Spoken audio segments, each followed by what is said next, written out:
Hi everyone! In this video, I'll introduce a new filtering option for requests for proposals or RFPs within the work order area. First, just a quick note that the location of the RFP interface has not changed. You can still find it directly below the work order tab, just like before.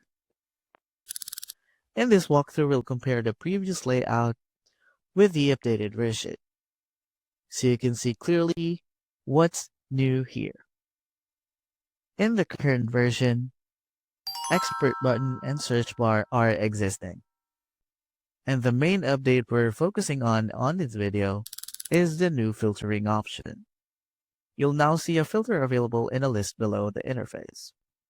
This allows you to refine and narrow down the RFPs you want to view. This makes it easier to organize and locate specific requests without manually scanning through the full list. Thank you for watching.